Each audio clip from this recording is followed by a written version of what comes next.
እንዴት ነህ? ደህና ነው ወይ? ደህና ሙስሊም ነበርክ?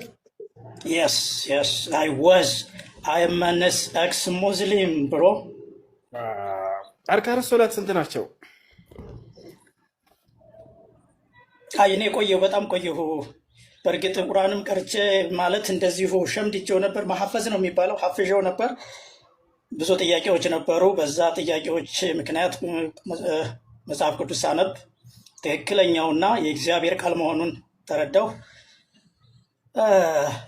ያው በጣም ረጅም ጊዜ ስለሆነው በዛ ዙሪያ ባጠይቀኝ ምናልባት ከቁርአን አንድ ነገር ቅራልኝ ካልከኝ ልቀራልህ እችላለሁ። ሐፍዤው ስለነበር ማለት ነው። ኧረ ህፃን ልጅ የሚያውቀውን ጥያቄ እኮ ነው የጠየቅኩህ። አንድ ህፃን ልጅ ላምጣልህ? እዚህ የ6 ዓመት ልጅ ልክ ነህ እኮ ልጆች ሊያደርጉት ይችላሉ። እሱን ማነህ ወደዛ ጥያቄ ሳትገባ ተረጋጋ። ውዱ ስንት ረካ አለው? እሺ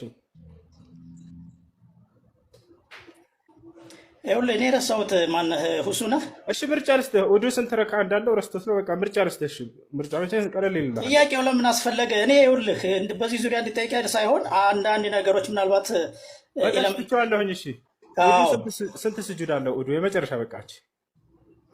ኧረ በእናትህ እኔ ስለዚህ ማስታወስም አልፈልግም። በጣም ቆይቷል። እኔ ወደ 30 ዓመት ይሆነዋል እኮ በፈጠራችሁ። በህይወት ለአንድ ቀን ሙስሊም የሆነ ሰው ውዱ ስጁድ አለው ወይንም ሩኩ አለው ቢባል እኔ ይህን ረስቻለሁ ይላል። እኔ ረስቻለሁ ከምር። ሀያሽ ክርስትና እንድትከተል ያደረገ ከእስልምና እንድትወጣ ያደረገ ነገር ምንድን ነው? ሃሌሉያ ልንገርህ። እንደዚህ ያደረገኝን ቃል ይኸውልህ፣ ለመጀመሪያ ጊዜ መጽሐፍ ቅዱስን ክፍት አድርጌ ሳነበው ማቴዎስ 5:44 እስከ 45 ያለውን ቃል በሰማያት ላለ አባታችሁ ልጆች ትሆኑ ዘንድ ጠላቶቻችሁን ውደዱ፣ የሚረግሟችሁን መርቁ፣ ለሚጠሏችሁ መልካም አድርጉ፣ ስለሚያሳድዷችሁ ጸልዩ። እርሱ በኃጥአንና በጻድቃን ላይ ፀሐዩን ያወጣል፣ እርሱ ኃጥአንና ጻድቃን ላይ ዝናቡን ያዘንባል ይላል። ሃሌሉያ። ይህንን ቃል ቅዱስ ቁርአን ላይ ከምዕራፍ 1 እስከ ምዕራፍ ምናምን 44 ምናምን ብትሄድ አታገኘውም። ና ቁርአን ላይ ያለው ግን ግደሉ የሚል ነው አይደለ? ኧረ በስነ ስርዓት ግደለው ብቻ ነው። አሁን ስለዚህ እናንብበው ማለት ነው። ግደሉ የሚል አምላክ ደግሞ ትክክለኛ አምላክ ሊሆን አይችልም ብለህ ነው የወጣው ማለት ነው። ይሄ ልጅ በጣም አስተዋይ ነው። በአላ እሱ ብቻ አይደለም ግደለው ብቻ ሳይሆን ከሱ እንጀምር። ከሱ እንድንጀምር ነው። ግደለው የሚል አምላክ እንዴት አመልካለሁ? ስለዚህ ክርስትና ደግሞ ፍቅርን የሰበከው ነው በስነ ስርዓት። በጣም ጥሩ የጌታ ሰው። በጌታ ነህ እንዴ? አልመስልም። ናች ምን ትላለች? እግዚአብሔር የሰራዊት ጌታ እግዚአብሔር እንዲህ ይላል። አንብባት እስኪ ምን ትላለች? ሁሱ አንድ ነገር ልንገርህ። ናታን ቀጥታ አንብበው። የሰራዊት ጌታ እግዚአብሔር እንዲህ ናታን አንብበው። ቆይ ልንገርህ አባቴ ሁሱ፣ ቆይ ልንገርህ። ቅድም መጽሐፍ ቅዱስን አንብበህ እንደፎከርክ አሁን ደግሞ መጽሐፍ ቅዱስን አንብበው። አውጥቼልሃለሁ። ሃሌሉያ ጀምረው። ስማኛ ልንገርህ። እንዴት ከማንበብ በፊት አንድ ነገር ልንገርህ። ናታን አንብበው በቀጥታ ናታን አንብበው። አትፍራው። አልፈራውም፣ አነበዋለሁ። ግን አንድ ነገር ልንገርህ። ስማኛ አንብበው። ሰውዬው ይሄ ነው እኮ ችግራችሁ። እስላሞች የሆነ ግብዝ ነገር ናቸው። ይሄ ነው ችግራችሁ። መንፈሳችሁ ጦጣ መሳደብ ጀመረ። አያችሁ ቅድም ሲፎክር እንዳልነበር አሁን ገዳይ አምላክ ሊሆን አይችልም አስብየው አሁን እግዚአብሔር ገዳይ እንደሆነ ላሳየው ነው። ገብታችኋል አይደል? አንብበው። ወንድ ልጅ ከሆንክ በመጽሐፍ ቅዱስ የማታፍር ከሆንክ አንብበው። ናታን አንብብ። ካላነበብክ እንዳነብልሃለን እና አንብበው። ስትፎክርብን አልነበር እንዳሁን? ያው እግዚአብሔር ሕፃናቶችን ግደሏቸው እያለ ነው። ብላቴናዎችን ግደሏቸው እያለ ነው። ሴቶችን ግደሏቸው እያለ ነው። እና ላሳየህ ናታን ናቲሻ ከእስልምና እንዴት ወጣ ወደ ክርስትና እንዴት ገባ ብዬ ጠየቅኩህ። ጸጥ እያለ ወርቅ የሆነ የህይወት ቃል ነገርኩህ አባቴ። ፈጣሪ ረጋ በል እንጂ ድል ስታይ እንዴት ወደ ክርስትና ገባ ስለው ማቴዎስ ወንጌል ምናምን አለና በቃ ስለ ፍቅር ሰበከን። ገብታችኋል አይደል? በስነ ስርዓት ያንን ቃል ቁርአን ውስጥ የትም ቦታ አታገኘውም። ናታን አትፍረጅ፣ አዳምጥ፣ ረጋ በል፣ ቀስ በል። ጊዜ ስታይ ቀልለህ ነው የምትወጣው። ወላሂ ላዚም ራስህን አረጋ። ቁርአን ውስጥ የለም። ከታች ያሉት እንዲሰሙ ነው። ቁርአን ውስጥ የለም።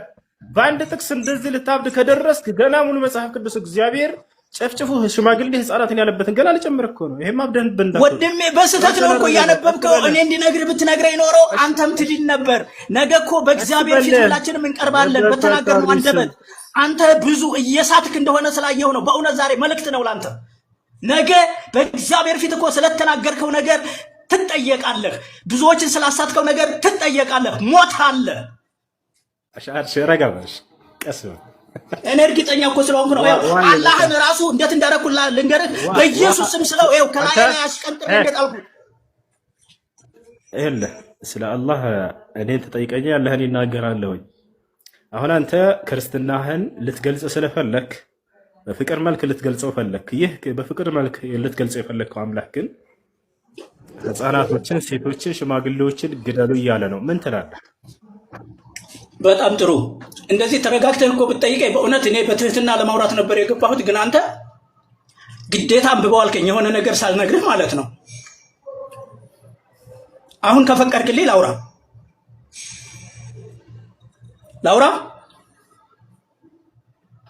አይሰማም?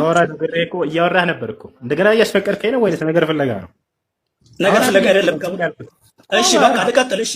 እሺ ታንኪዩ እሱ ናታን በቃ እንድታስረዳን ዘንድ ጥቅሱን እየሰጠን ብታብራራለን ብታስተምረን በጣም ጥሩ። እሺ አሁን እኔ ላውራና እቀጥላለሁ። እሺ ካስቀጠልከኝ ማለት ነው።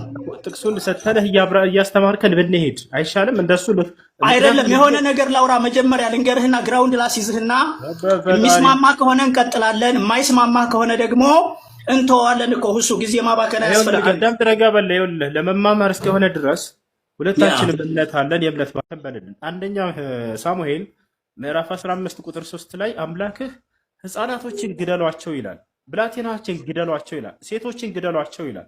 እስኪ እናብራራለን። ናት ይቀጥል። በጣም ጥሩ ሁሱ። ከታች ያላችሁትን በትኩረት እንድትሰሙኝ እፈልጋለሁ። እግዚአብሔር አምላክ የተባረከ ይሁን። ምን መሰለህ፣ በክርስትና ሃይማኖት ሁለት መጽሐፍ አለ፣ ብሉይ ኪዳንና ሐዲስ ኪዳን የሚባል።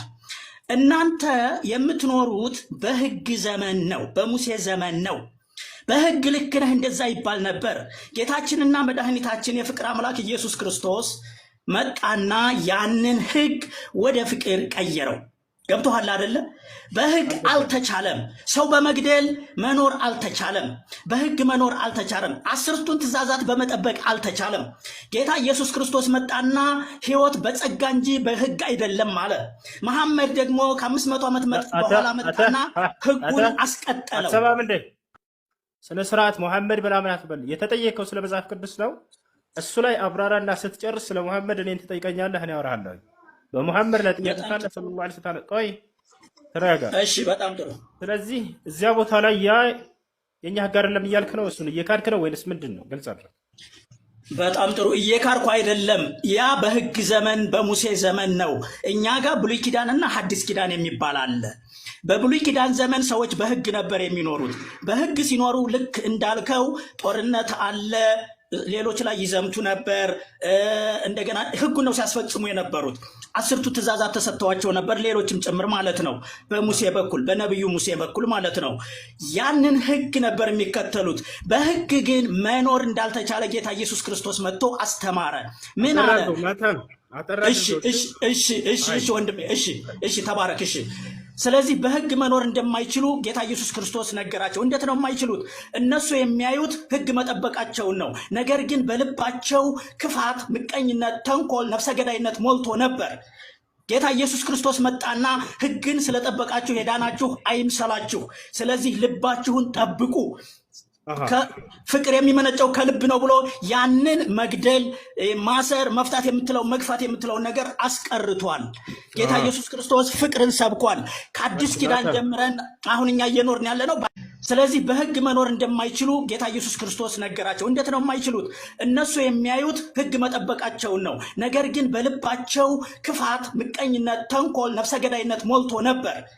ጌታ ኢየሱስ ክርስቶስ መጣና ህግን ስለጠበቃችሁ የዳናችሁ አይምሰላችሁ፣ ስለዚህ ልባችሁን ጠብቁ፣ ፍቅር የሚመነጨው ከልብ ነው ብሎ ያንን መግደል፣ ማሰር፣ መፍታት የምትለው መግፋት የምትለውን ነገር አስቀርቷል።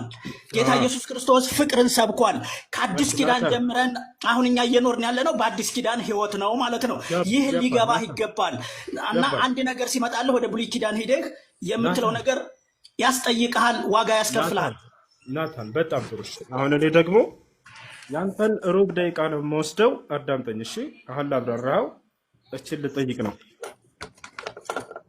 እዚህ ቦታ ላይ እግዚአብሔር ጌታ እግዚአብሔር ሕፃናቶችን ግደሉ እያለ ያለው ያሁኑ የምታመልከው አምላክህ ነው ወይንስ ሌላ እግዚአብሔር ነው? ናታን ወይ እዚህ ቦታ ላይ እግዚአብሔር ሕፃናቶችን ግደሉ ይላል። ያው ምን ይላል?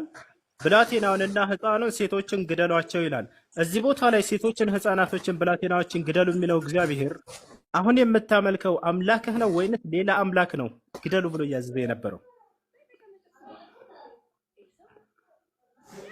ናቲ ናቲሻ ናቲ እኛም ደንግጠናል። ናቲ ናቲ ኧረ ናቲ ናቲሻ ናቲና ነቅቶ ባየ ጊዜ ግደሉ ብሏል።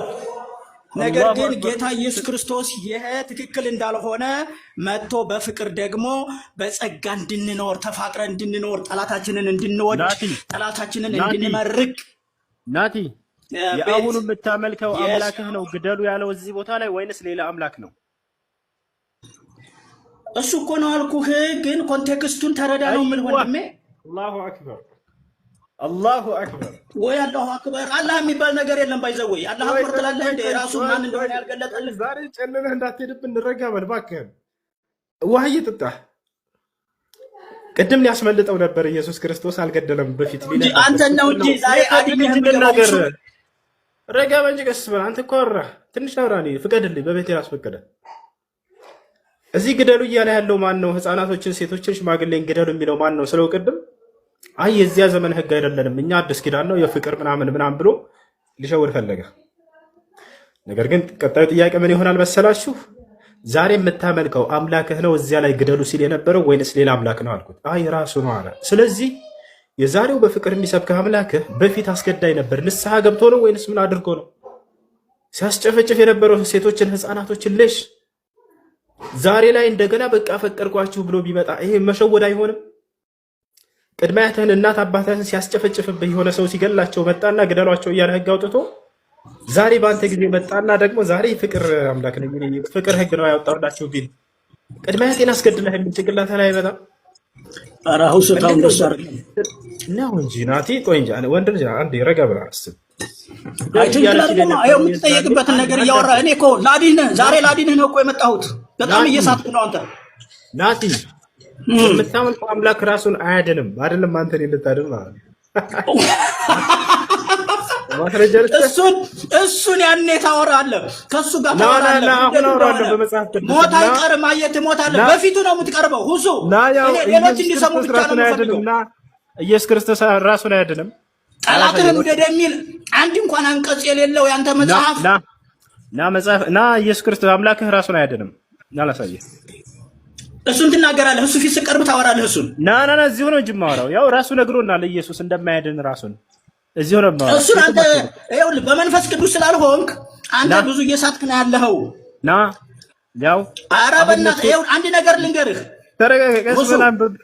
ነገ መሞትህ አይቀርም። በጌታ በኢየሱስ ክርስቶስ ሕያው አምላክ ፊት መቅረብህ አይቀርም። በዚች አንደበትህ ብዙ ታወራለህ። ይኸውልህ መልሱን ትሰጥበታለህ። ለማዳመጥ ራሱ ዝግጁ አይደለም። ምንም ማድረግ አይቻልም። አያቸው ክርስቲያኖች በቃ እንዲህ ናቸው። ምን ይላል እዚህ ቦታ ላይ ኢየሱስ ክርስቶስ ራሱን ማዳን እንደማይችል አንተ መንፈስ ቅዱስ ስለሌለህ ብዙ መረዳት ይቀርሃል። ይሄ መጽሐፍ ቅዱስ የምትረዳ ኢየሱስ ዛሬ ባላ እንዳያብድብን እናወርደው እንደ ባላ ጨለለ ኢየሱስ ክርስቶስ ምስክር ነው። በሳት ነው የምትገባው አይደለም። እውነቴን ነው። ሁሱ ተመለስ። ጌታ ኢየሱስ ክርስቶስ እሱ ፊት ትቀርባለህ። ገሃነመ እሳት ነው የምትገባው። እሱ ዝም ብሎ አምላክ እንደ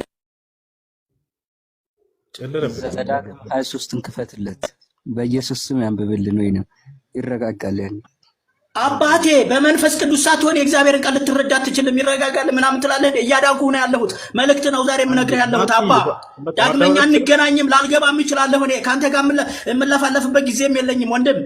እንድትድን ነው እስኪ አንዴ ዝም በል። ውሃ ጠጣ በአላህ። ኧረ እኔ እየበላሁ ነው። ይኸው አይሰማህም እንደ እየበላሁ ነው።